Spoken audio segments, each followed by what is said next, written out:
Good evening, everybody. I'm Rick Napor, one of the counselors here at Newbury Park High School, and my colleagues are in the meeting as well. I'm going to go ahead and introduce them. I just wanted to show you guys the actual website for the counseling department, which is here on the screen in front of you. And everything tonight is going to be posted, including, what we're doing right now, the video, but the slide deck is already there. So if you go to the counseling website, there's a course registration section right here called the course registration portal, and as we scroll down you will see important links, and we're talking right now about the junior parent presentation slideshow.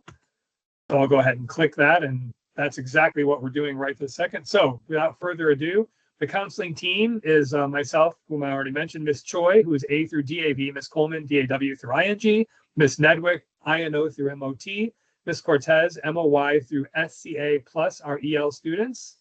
Then Ms. Cunha is College and Career Readiness, and then Ms. Ortiz is our Newcomer Academy. There's contact information listed below. The high school graduation requirements are as follows. Everyone's going to need to take 4 years of English. They're going to need to take 3 years of math, including Algebra 1. The other 2 years are math of their choice.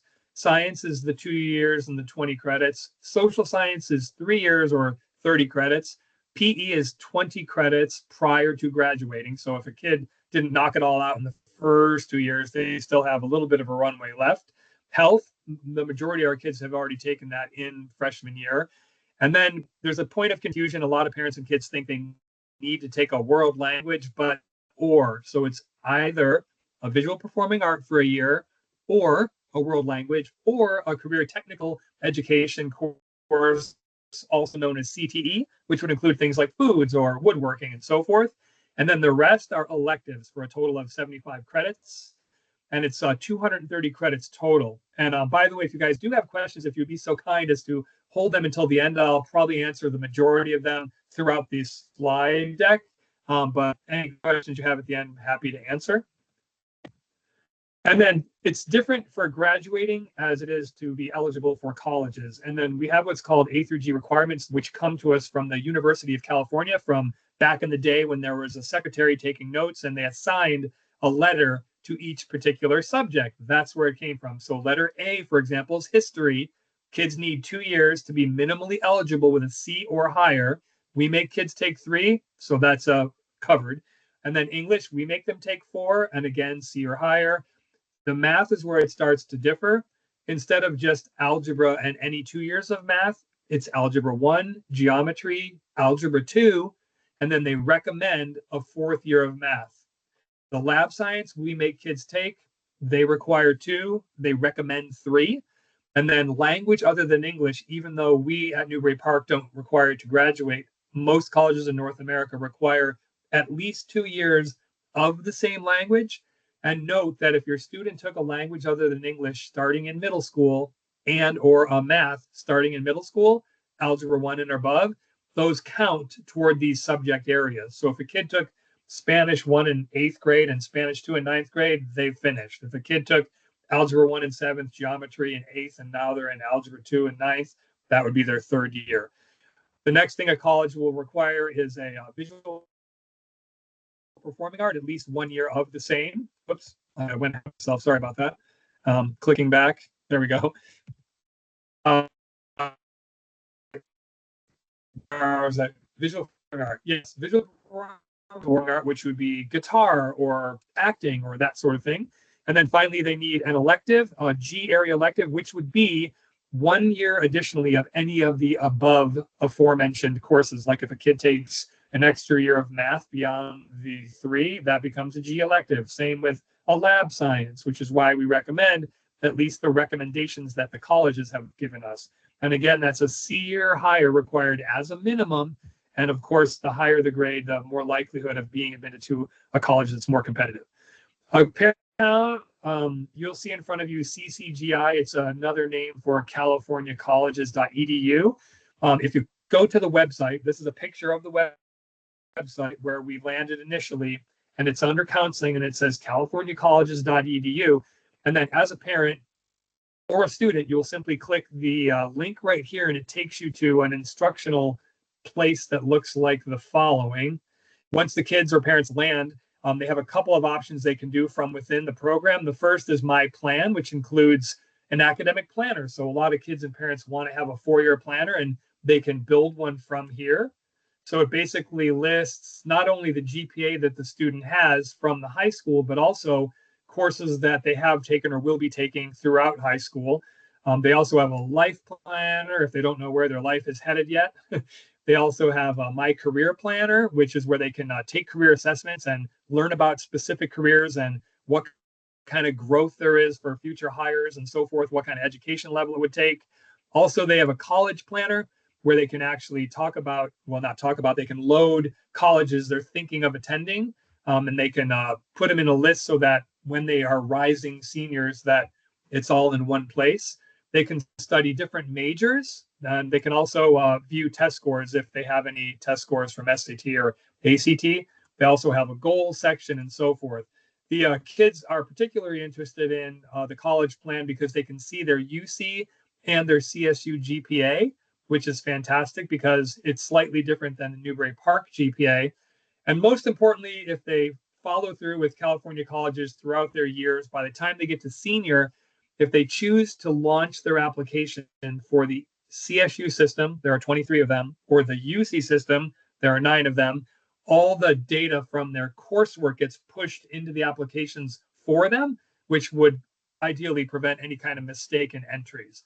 So that's californiacolleges.edu in a nutshell. The kids log in by simply using their Learn accounts. The parents will be creating their accounts with the emails that they gave us to register within CUE. So when you hear us say CCGI or California Colleges, that's what we're talking about. The registration process is as follows. Counselors have been going into the classrooms, providing students with a slideshow and a presentation talking about this very thing that we're talking about right now. They should have completed or be in the process of completing a registration form that ideally as a parent or guardian, you would have seen already. And then once you guys chat about that over dinner and, haggle about what's going to be okay between parent and student, you'll complete it and sign it. And then the student will hang on to it and bring it back. And then we as the counselors will bring them down from their English classes during the week of 224 to 227. And we'll sit with them individually, answer any questions they have, and then we'll enter the courses into CUE. If students don't have an English class or they're sick that day, same with the history class, then we will call them in individually. We'll have a list of the students who weren't able to make it. The minimum courses that students need as a rising junior are 6, and that typically includes an English class, a math class, a social science class. Ideally, they're continuing on in their language or they're continuing on in their science, and then they'll have some elective choices left over. The way it will work is if your student is right now in this point they should have 90 credits. They would have had 60 from grade 9. They would have ideally had 30 from the first semester this year of grade 10, putting them at 90. And then by the end of this semester in June, they should be at 120. If a student ends up being less than 120 by June, then they need to consider what they're going to do perhaps in summer to make up any lost credits. Technically, there's 10 credits built in. So if they're at 110 by the end of this year, that means they have to pass every single course from here on out to graduate on time with their class.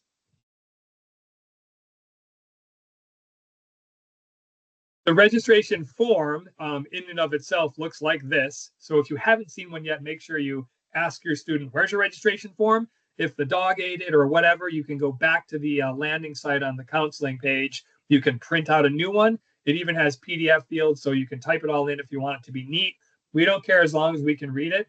In the upper left-hand corner, it asks for their student name, ID, cell phone. We want the student's cell phone, not the parents, because if the schedule's broken, more often than not, the student knows what it is they would like us to fix.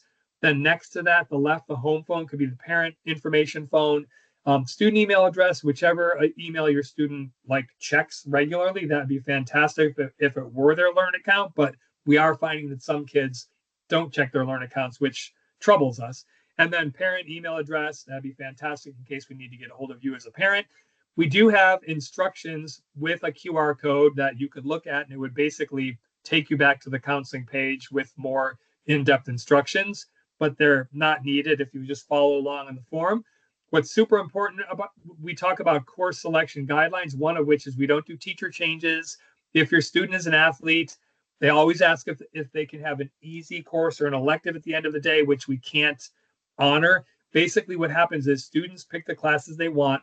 The scheduler will schedule them wherever they fit, and then that's where they land. And then the classes are balanced. We can't give over the half the population of our students that all play a sport, basket weaving period 6. It just won't work that way.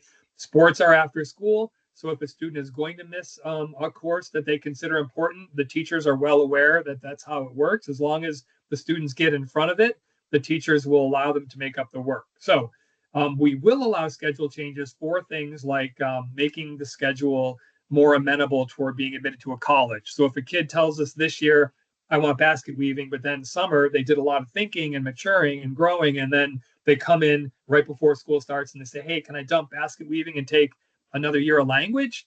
If there's space available, those are the kinds of scheduling changes we will gladly do. We just don't want the oh, I didn't really pay attention when the counselors were talking, so I just picked whatever my friends were picking. And so please make sure that your kids really study what it is that they're putting in those spaces to the right, and that they really want those courses because they're going to be in them for 36 weeks. The next section is athletics. The students can use the QR codes and go to the NC2A site or the NAIA site. If they're going to be playing a sport in college, there needs to be a certain eligibility criteria met. And if you go to those places, you will see exactly what that is. We don't want students to be surprised at the end of 11th grade and find out they're a course or two. Prerequisites, they're all listed on the back of this page or the next slide, so I'll show you that. And then finally, honors placement. If a student is currently in a class that's CP and they're getting an A, they're welcome to jump up and try honors. We strongly recommend they talk to the teacher in that potential honors course to find out if it's truly what they're interested in. Also, we recommend they read the course description thoroughly, because sometimes kids want to jump in honors because their friends are in it or because they heard it looks good, but they need to consider all the ramifications thereof, like how much sleep they're going to have left in, after they have a 20-hour day, and then there's 4 hours left, and that's not good. So honors placement, and if a kid is getting less than an A and they want to try a higher level course, there's a petition or an academic waiver that you can sign.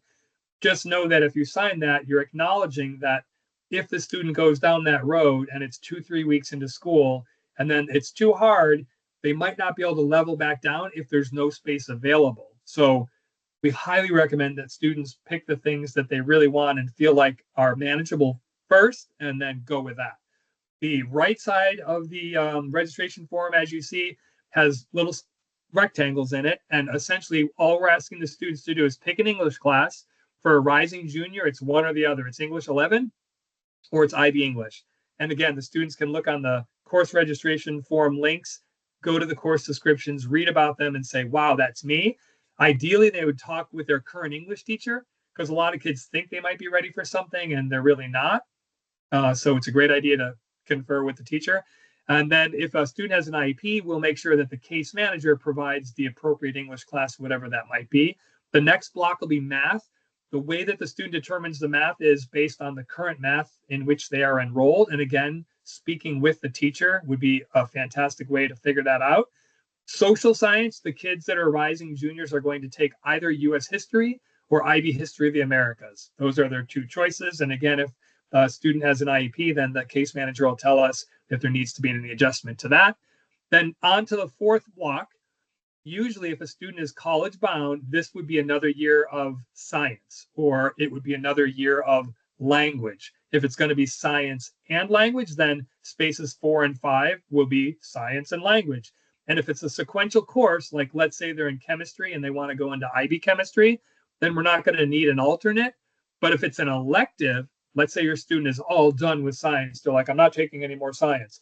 And if they want foods, for example, I use foods because everyone wants it. We have one teacher that we haven't perfected cloning yet. So that means only a certain number of kids are going to get it. And it's completely random. So if your kid puts down foods as number one choice under elective, they need 2 alternates for that. So Q, our system, is going to try and get foods. And then if it can't, it's going to go to alternate number 1. So let's say that's photography 1, 2. And then if it can't get photography 1, 2, it'll go to their next alternate number 2. And let's say that's digital photography. So that's how it works for every elective.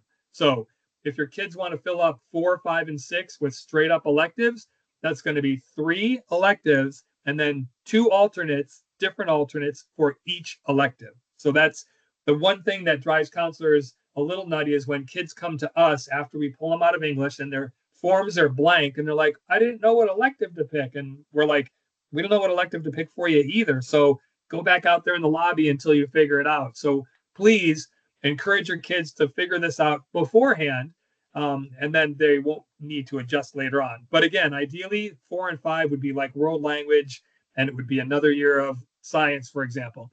So those are essentially the 6 courses that kids would be taking. If you look at the little space beneath that, this is if a student wants to take either an additional course, which is a period 7 hybrid course, or they could take that 7th period course in lieu of one of those other 6 courses. So some kids are all about the free period. They're like, how do I get a free period? So theoretically, they could take a period 7 course. Let's say it's hybrid US history, for example. And then where it says history up above, they could just put a line item through that. And then they could use the box below where it says, I want a free period. Then you as the parent or guardian would bless that and say, okay, I want him to have a free period 1 or a free period 5 or 6 or whatever. So that's how you would use those other boxes. 1, if you want a period 7. If you don't want a period 7, you just put an X through that. If you don't need a free period, just ignore it. If you do want a free period, make sure again that the parent or guardian signs it and clearly indicates which period they're seeking. Beneath that, you will see summer school. What summer school is for students either to remediate, which means they got a D or an F and they want to fix it, or they want to accelerate. Let's say, for example, a student took a course in science and they didn't meet a prerequisite, for example, and they're going to take that science in the summer so they could jump in a higher level science. That's one example of how they could do it. I've had kids do it with math. We don't often recommend sequential courses in the summer because if you think about it, you're trying to cram 36 weeks of knowledge into 6 weeks, and that's not an easy feat for anybody. So we have had kids that try it and they come back and try and jump in a higher level math. It often could work with maybe geometry because it's not as related to algebra 2 as algebra 1 is. So make sure your kids talk to your counselor and current teacher if that's going to be the road they're going to go down. And then they'll put the summer school course they're wanting to take, where it is they're planning to take it. And then if there's going to be a course adjustment required as a result of that, they would put that in the box that says, course I want if I complete summer school, along with a couple of alternates if necessary. If your kids aren't going to take summer school, then that stays blank. And then at the bottom of that, there's a signature space for both student and parent or guardian and date.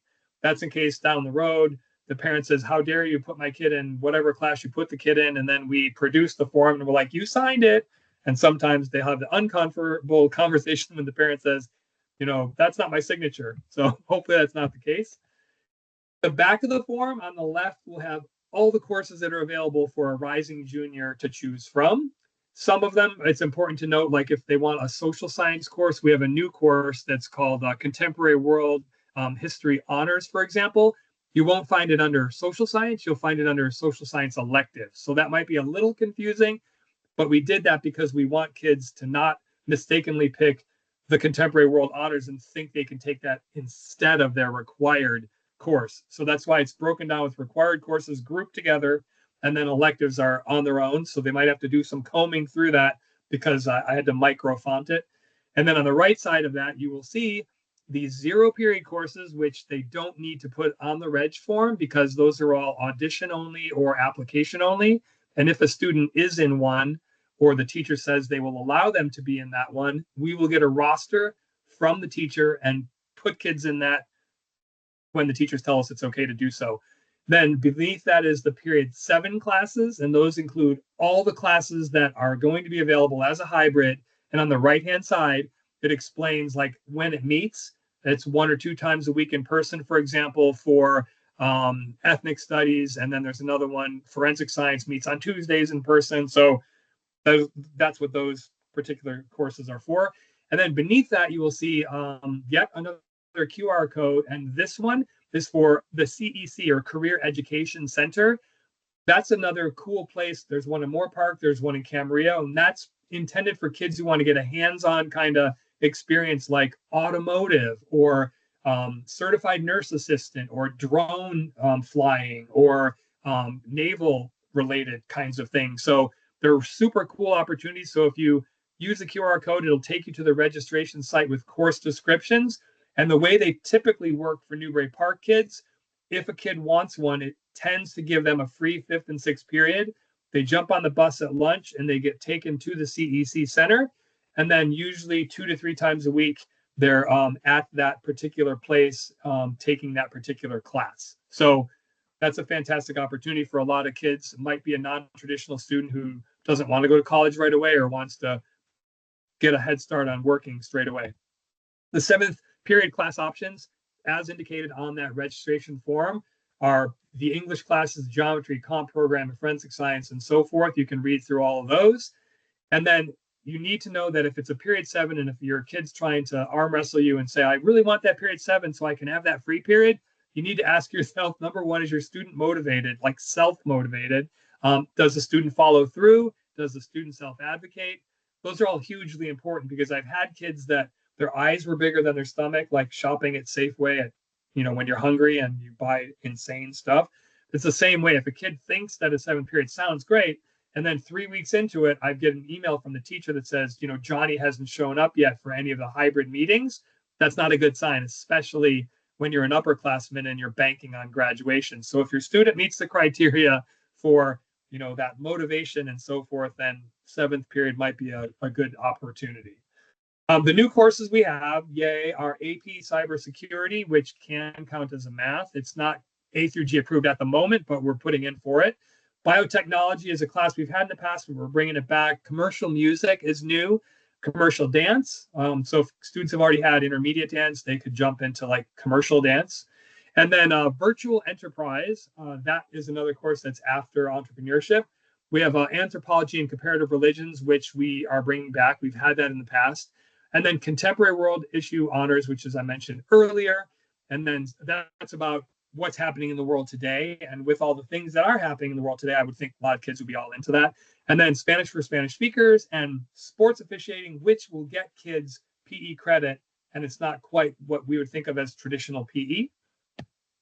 The registration resources are as follows. Number one is the counseling website. If you go there, everything that I've spoken about thus far lives there already. And then the course list, you already have that in your hand, hopefully. The course directory, that's kind of, in my opinion, not as exciting as ours because it's the district one and there's a lot of moving parts. Number 4, however, is our Newbury Park sequences and profiles that our very own teachers have written. Those all live on the counseling website as well, and they're broken down by subject area. And then number 5 is that thing I spoke of earlier, the prerequisite waiver. So that's the kid who, well, I didn't quite get the grade I thought I could. I wasn't as much of a self-advocate as I could have been, and so now I need this signed. And that's the thing that they will get back to us, and then we'll let them take whatever class they want. IB program, that stands for International Baccalaureate. We are the only school in the district that offers it. It's for highly motivated juniors and seniors. So the key term there is motivated. So even if you have a kid that's a genius and they're not motivated, then IB is not a great place because the work expectation is high. And so it's very in-depth coursework. It's pretty much university level or then some.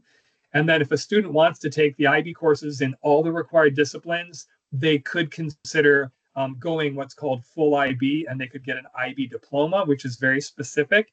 So anyone who has any questions about that whatsoever should go to the counseling website, and then there's an IB link. There's videos, there's like interviews with the program director, there's breakdowns of exactly what that coursework would look like. And for the kids that are now rising juniors, they could just go to room E1 and talk to Miss Doenshire and say, I'm thinking of going full IB. Here's a copy of my transcript. What do you think? And she will tell them within minutes if it's feasible, plausible, etc. And so if a student goes that route, we will get a different registration form back from Miss Doenshire, and then we will load those courses. The guidelines, this is kind of me repeating myself. APHIB, if you're currently in one of those classes getting that B- or higher, then you're good to go. You can continue on that pathway. If you're in the CP class getting the A's, you're good to jump up a level. And if neither of those things are true and you're in a CP class and you're getting like a C or a B, then you could go with that waiver that we spoke of earlier.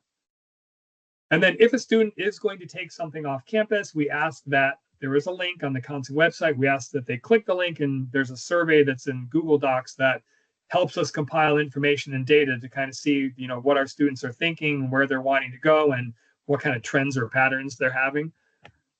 D or F. So D is diploma. It means that a kid could get Ds in potentially everything and still graduate. F means they fail and there is no credit. So no credit means they're not satisfying a subject area to graduate. So if a kid gets all Ds, okay, they've made it. Your insurance will cost much more. If they get Fs and it's in a course that they need to graduate, they absolutely have to remediate it or they won't meet the graduation requirement. If a kid wants to go to a college and they get a D, and if it's in a subject area, they need to get at least that C or higher to be minimally eligible. So kids should think about what they could do to remediate if that's the case for either the D or the F. Summer school is one way that kids could remediate. We offer our very own Conejo Unified District summer school at Thousand Oaks High School. We can already start signing up kids for that. That would be like an in-person, they could take potentially up to 10 credits that way. You can also choose any school you want as a parent or guardian, up to 40 credits from wherever you want, as long as it's accredited.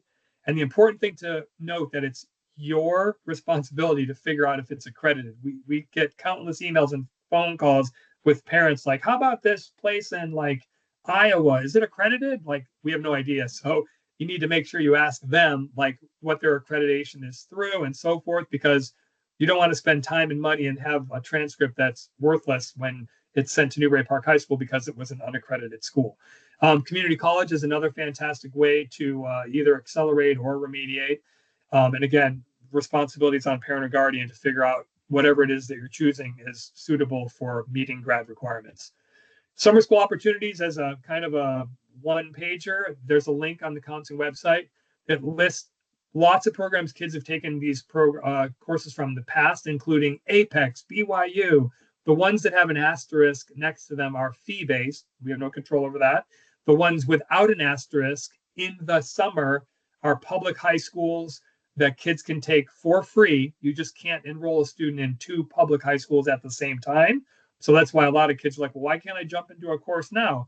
You could if it's a fee-based one or private one, but you can't be in the two public schools at the same time. So this is not an exhaustive list by any means. It does include some of the frequent flyers that we've heard from in the past. Dual enrollment is simply a term that means I'm a high school kid and I'm taking a college class at the same time. A lot of kids are shocked to find that this was a thing that they could have been doing since kindergarten all the way through grade 12. So while they do it, it's free tuition, it's high school credit, it's college credit, and Newbury Park in particular gives a weighted bump to the GPA. Colleges will do their own thing. There's no generic, oh, hey, all colleges do this. Some colleges may, some colleges may not. They get the college credit, which also means it's a permanent college transcript. So if your kid is just experimenting with college and they go to Moorpark and take a course and get a D or an F, that's forever. So even if you are pulling a fast one and you're not putting on the Newbury Park transcript, because we'll never find out, if a college down the road finds out that a kid applies, didn't mention that D or F that was earned at the community college, and they find out later, they could rescind their offer, they could kick them out because it's unethical, et cetera, et cetera. So before a student jumps on that opportunity, they need to make sure that they, in fact, are committed to it. One of the best things about community college is they offer a lot of things that the high school doesn't. They have, for example, accounting. So if a kid wants to be an actuary, what better way? Take an accounting course. If they want German, or if they want, Japanese. I have another kid taking Arabic at another community college that's outside of our, county, and that's possible too. It could be any college in the state of California, free tuition. So the catalog is out now for Moorpark for the summer, which also includes Ventura and Oxnard. Kids can't actually enroll until May. So if a kid is coming in next week saying, hey, I want to take a Moorpark class this summer, so I'm not taking a class here on campus, or I'm not taking English, we're telling him to pretend that community college at this moment doesn't exist. And if, and only if, they can bring us a screenshot in May and say, hey, look, I got in this course for this fall. Can you now adjust my schedule accordingly? That's when we'll talk about it. But for next week's purposes, we're going to put them all the classes they need, regardless of whether or not they think they're taking a summer course or not. Career Education Summer Center, which I spoke of earlier, these are some of the offerings that they include: dental assistant, medical assistant, they have pre-veterinary science, they have aviation and unmanned aerial drones, auto tech, welding, manufacturing, CNA, certified nurse assistant. So just a lot of cool opportunities. And the registration will be opening 3/10 at 5 p.m. Post high school options, you already know probably a lot of these, but they have CTE, or career technical education, which is when kids can go into like an entry level career. That's often done through what's called an apprenticeship program, of which there are many. Had a kid the other day that wanted to be a barber, found out, wow, at 16, I can actually get paid, and they'll teach me those skills. And then I don't have to spend 10 or 15 grand for the beauty school, in the next town. Community college, that's any community college in the United States, really. Military, there's several branches. A lot of kids often forget about Coast Guard, Merchant Marines, but there's the big four. University, that would include college, university, four-year school typically. And then some kids are going to go right into the workforce, which is also fine. Depends if it fits their needs at the time. Transcript, a lot of parents have been mystified by the 3 transcript GPAs that we have for Newbury Park. One is cumulative, which simply means unweighted, and it includes everything the kid ever took, including like foreign language in the 8th grade, PE, etc. Scholastic is everything I just said, except they don't include PE or athletic PE. And then weighted GPA is Scholastic, but you get a weighted bump for every course that's an A, a B, a C. A D does not get the weighted bump. So I've had some kids in the past, they're like, doesn't my D count as a 2? And the answer is no. It's only C and higher, and you get that 1 additional bonus point. College entrance exams. If a kid is going to UC or Cal State currently and for the foreseeable future, they're not using SAT or ACT. However, some kids think they're going to go to a UC until they find out that they're extraordinarily competitive. And then when they figure that out, they're like, wait a minute, I better have a plan B or cast my net a little wider, which is a great thing. So taking an SAT or an ACT would be great. The reason I mentioned both is because most kids characteristically do much better on one than the other. At Newbury Park High School, over the last 10 years, kids typically score anywhere from 7 to 10% higher on the ACT because it's very curriculum based. So if a kid's already taken a PSAT, then they can at least have a baseline score and then compare that with a practice ACT score. And I have a link to it on the counseling website where a kid can take a practice SAT or an ACT, compare the results, and then before parents force the kid for SAT boot camp, they could maybe say, wow, ACT is a better test for you. So that's what our recommendations are for standardized testing.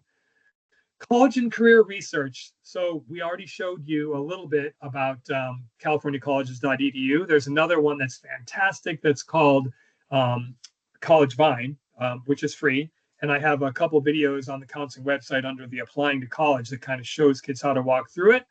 There's also another one that's called Maya. The reason Maya, and I'll jump into this now because it's a good topic, parents and students have access to a thing called Maya. It's MAIA learning.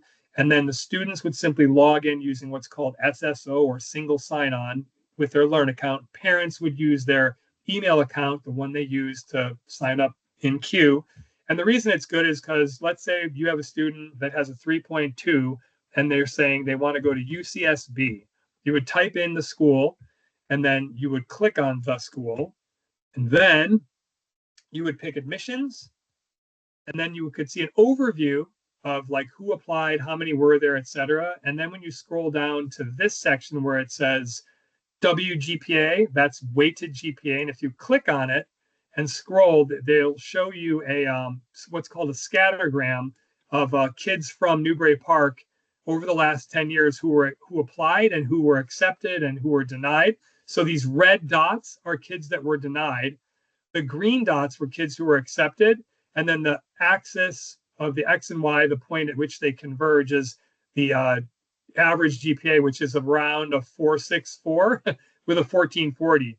So if, again, we're using the example of a kid with a 3.2, then in the last 10 years, there was like a kid that got in with a 3.2, and I know who that was, and it was a recruited athlete. So general rule of thumb before parents make their kid apply to every UC with a 3.2 is you should have you should be in the middle of the green, at least at 5 to 7 schools you're applying to, and then maybe 1 or 2 in the red as a reach school, and the rest should be out here somewhere like a backup school. So kids can use this, parents can use this. It's a great reality check for kids. So if I was that parent of a kid with a 3.2, I'd be talking him into focusing on taking Moorpark classes and then figuring out like how to do a transfer, a guaranteed transfer to UCSB from any community college in California, which at the end is less stressful. You save money because the first 2 years of community college are free. So there's no race to get to UC just to say you're going to a UC, especially when you could transfer. And then the degree at the end of it is the same exact degree that the kid gets who got in with the 4.4. So with that, there's another one called Niche, another one called careerexplorer.com. My favorite probably for figuring out what you want to be when you grow up is careerexplorer.com, because kids can spend 30 minutes of their life, lock themselves in their room, take the test, and it'll tell them what they should be when they grow up, which is awesome because it does personality, work values, instead of just, oh, my mom's a thoracic surgeon, my dad's a computer software analyst, so I think I should be a doctor or a computer scientist. Like, we try to avoid that because we want to know what kids, what suits them and what they will wake up like genuinely stoked to do. If you're a kid that's going to play in college or thinks you're going to play in college, then it's super important that students register with NC2AA in 11th grade. They can click on the link on this slide and it takes them right to the NC2A course requirements. So they're not a mystery to a student. For example, they're going to need 16 core classes by the time they graduate, 11 of which, it changes, but it's a moving target. Usually it's 10 by the end of 11th grade and 16 by the end of their senior year. So with that, and NAIA has different rules, and then Division 3 has different rules than Division 1 or 2. They're a lot less restrictive for Division 3 and NAIA. Tips for students. You probably have heard this for a long time, but time management is key. I can't tell you how many times I wish more kids would be going to office hours instead of it being a ghost town at like 1:40 on Thursdays. The teachers know where your student might be needing assistance. They have a copy of their last assessment. They know what's coming up on the next one. Outside tutors have no idea. We have real live teacher tutors in the room at lunch after school. Those are all fantastic ways to get better at what you're supposed to be doing. Maintaining good grades, and that would also reflect parents checking like hawks. They should be checking Q and Canvas, and regardless of what the student's telling you, if Canvas and Q say something else, then follow up with the teacher. Trust but verify, right? So I can't tell you the number of times kids have said like, oh yeah, I'm getting awesome grades, and the parents believe it, and then they're shocked at 6-week or 5-week grading report and they're getting a DNF letter. So you can't check that enough. And so that's the monitoring your grades part. And then healthy lifestyle. A lot of our kids don't sleep enough because they're doom scrolling on like some kind of social media platform. So yeah, good food, good sleep, and try to curb the social media stuff. Staying informed, the best way to do that is the counseling website. And we send out some mores that many of my kids are like, what's that? I've never seen it. And then I'm like, can you check your email? They're like, oh, wow, there's 8,000 in there. So make sure that you as parents and students check the emails and actually read them because they have a lot of good information. There is a calendar posted for testing and upcoming important events.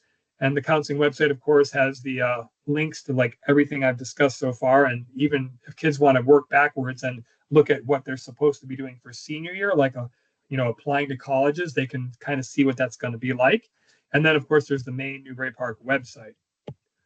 On-campus resources include not only the counseling office, which is at the bottom, but also the College and Career Center, which is in room B1, which is, we have several cool folks in there who will be willing to help kids with anything college and career related. We have tutoring centers, which I mentioned already, as well as office hours. The Wellness Center that's on the left of the screen there. That's for any social, emotional kinds of support a student might be seeking. And then again, counseling office. So with all that in mind, I know I've covered a lot of information. Now I would be happy to take it away with any questions anybody might have. So if you have zero questions, I thank you for your time this evening, and you can escape, and anybody else is welcome to ask.